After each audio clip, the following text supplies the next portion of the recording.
Hi there.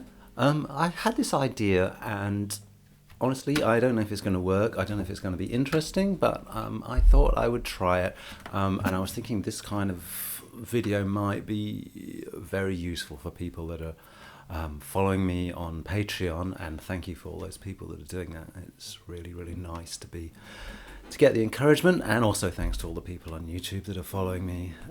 It's really warms my heart. Now, this morning I had this idea, I had a musical idea, and it was very vague, and this is the reason I wanted to just make this video, because I thought it'd be really interesting to learn how I compose, how I make things, how things come to me.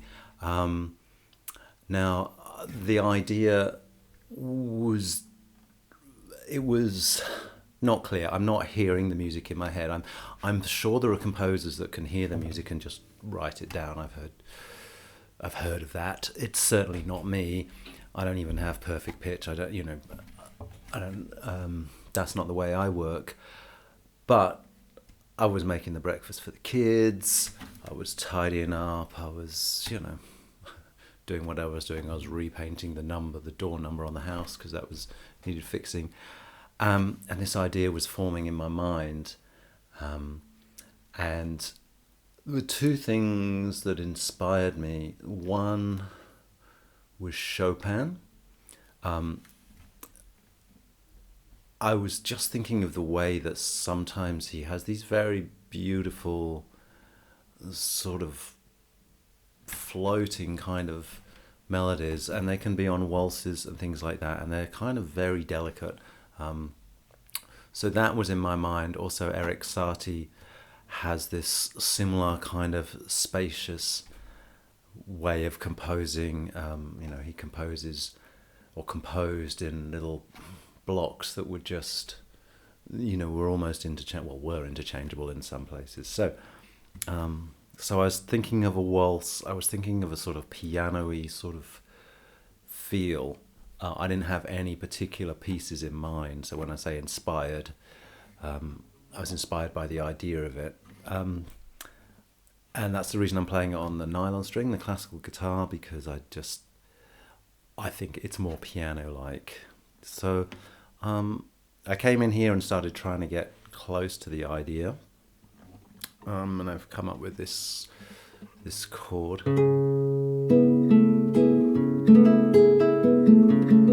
which is it's like a C minor with an A added to it, or C minor 7 with C sharp minor 7 with like a minor 6th on the top, or it's not on the top, it's down here, more like you could consider it a sharp 5 if you want, but I'm very fond of that sort of sound, so I started to play with this.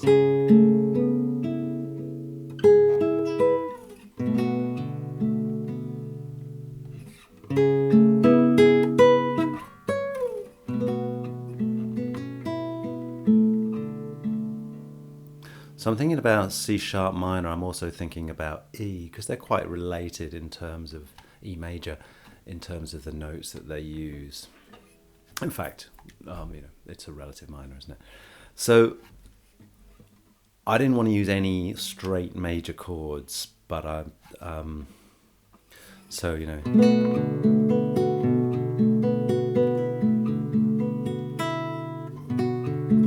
this sort of sharp 5 added 6th, whatever you want to call it. This is a B minor. It's a B minor 7. And it's got the D very low, so you've got the thirds, minor thirds down here, which is nicer than. I don't want that fifths sound. Sometimes I love the fifths, but not in this case. So I just started playing with it. And there's a melody. Da, da, da, da.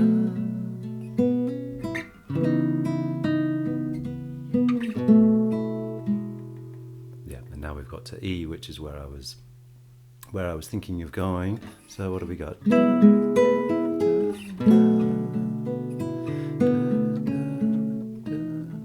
now. See,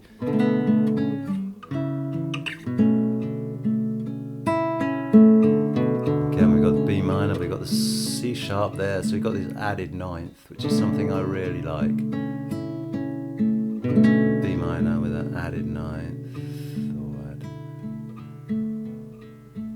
and then E. And when you set up this texture of sort of open sounding chords, well, that's not what I'm looking for.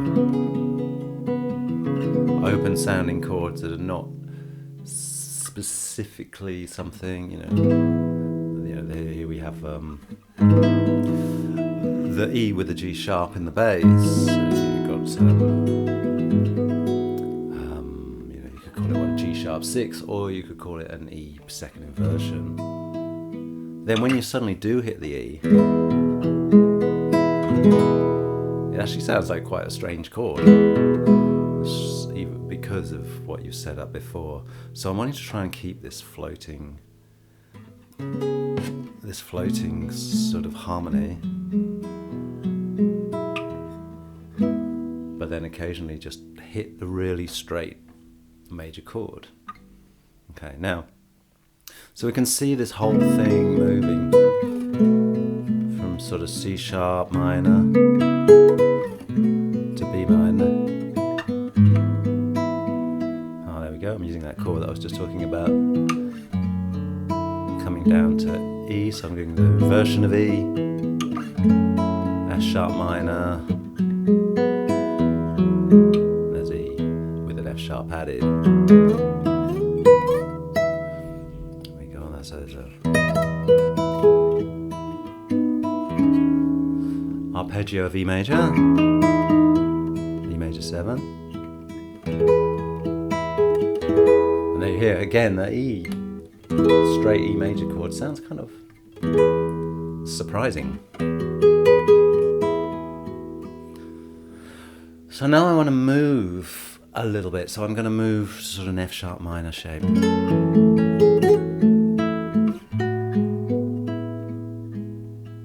Da, da, da, da, da.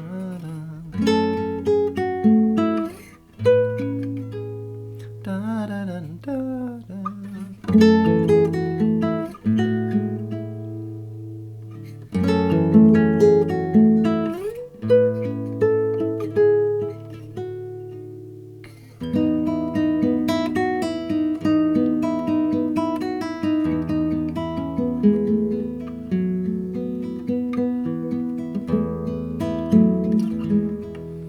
Sometimes I'll just play for a little while.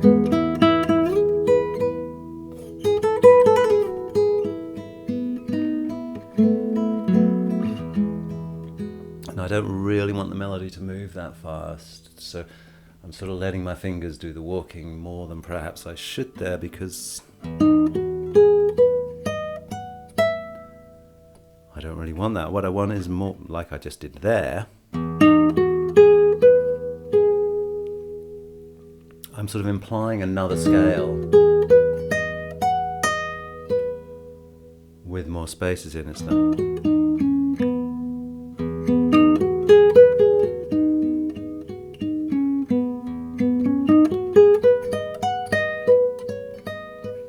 So what I've got there, again, I mean, you could look upon it as an E major or arpeggio with a B.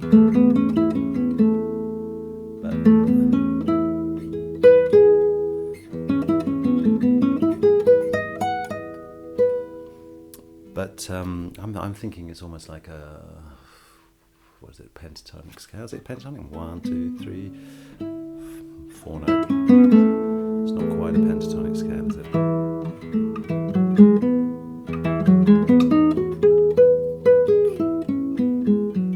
Oh, now it's been a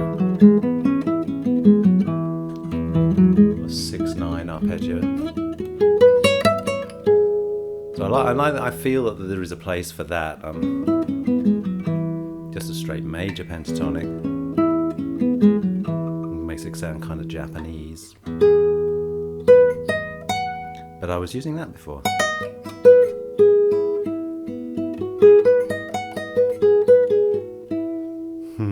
and it actually changes, doesn't it? So what is it really? E, F sharp, G sharp, B, D sharp, F sharp. It's just really extending the E major arpeggio up through the ninth, the seventh, and the ninth.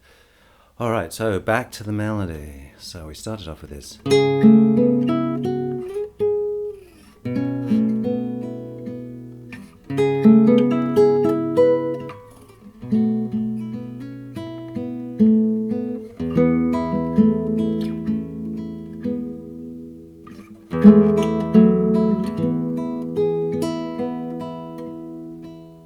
Maybe some sort of repetition with a bit of change. And let's try that, but without putting the C sharp in the bass. Oh yeah. So just by changing the bass note to an A,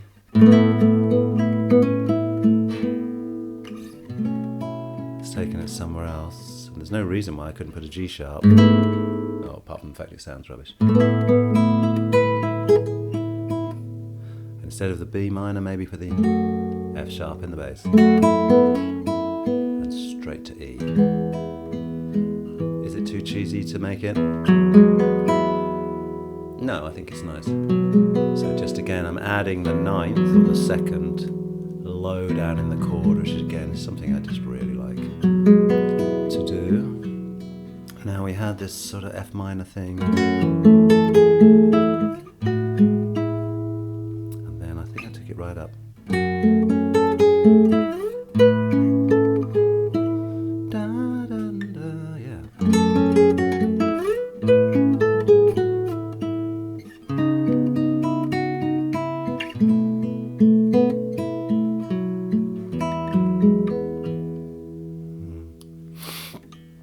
Okay. Now another thing I really like, and you hear this with Chopin, is just the use of chromatics. Question is how and where.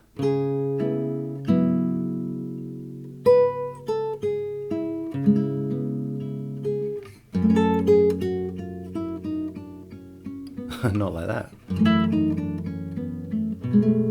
You can hear what I'm going for, but it's not quite happening yet. So again, I have an idea. I can picture the chromatic movement of the notes, but I haven't quite worked out how it's going to happen.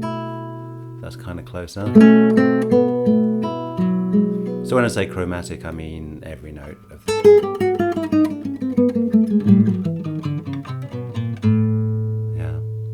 the scale, so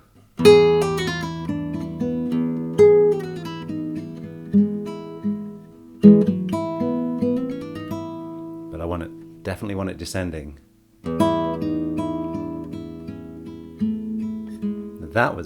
That was close to what I wanted, so I'm really playing E, D sharp, D, C sharp. I think that's it. That didn't work, so that did, I think.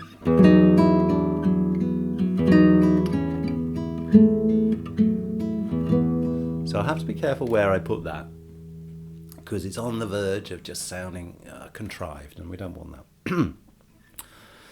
So back to this.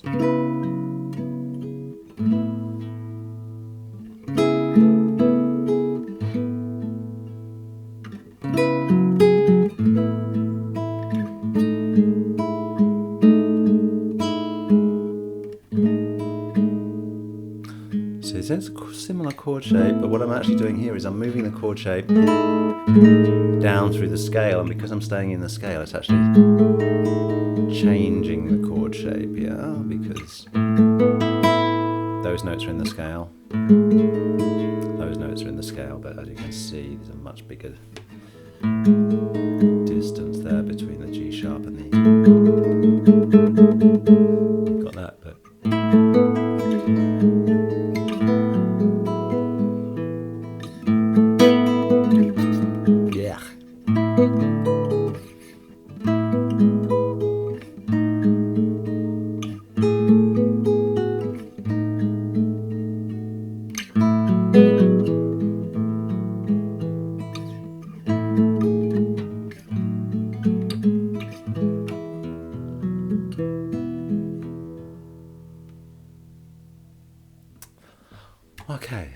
So, just going to play what we've got so far, and then I'll probably go and have a cup of tea, and then I'll come back, maybe watch the video, see which bits I like, and then compose some more.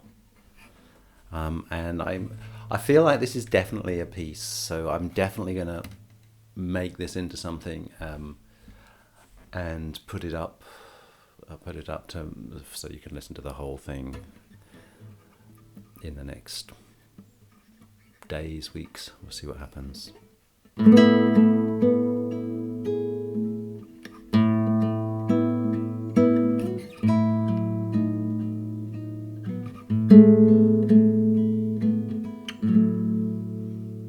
Sorry, another thing I'm thinking about is I started to lose the waltz feel there. And so I want to remain conscious of having the waltz feel, but not having it too obviously stated. So a feeling of 3. And I said that at the beginning, and I'm not sure if I kept that, but...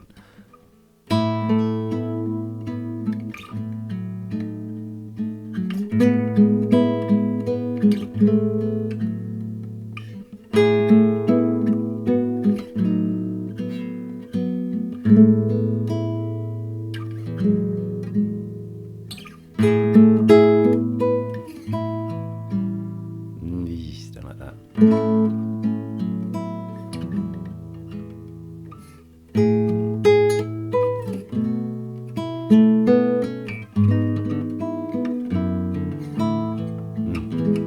That's the one, E major. Now to the F sharp part. Try not to make that mistake. Right up here somewhere. Ba, ba, ba, ba.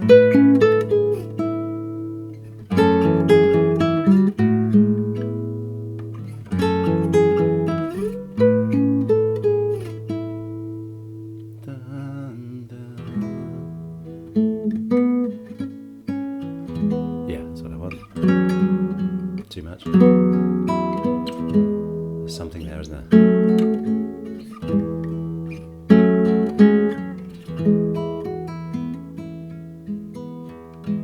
Okay, so I hope that's given you a bit of an idea of how I put these things together. People often ask me, how much of it is composed and how much of it is improvised. And obviously that changes from piece to piece. These pieces, sometimes they set hard and then they become unchangeable. But I find if I introduce music paper too early and start writing it all down, it gets stuck. It sets hard. Whereas I like to keep it open for as long as possible. And often when I play live and when I record these YouTube videos, I'll have some major themes, I'll have some ideas, and I'll know technically, I guess, what I'm doing. But I sometimes or often surprise myself and find myself in areas that I didn't expect to be in.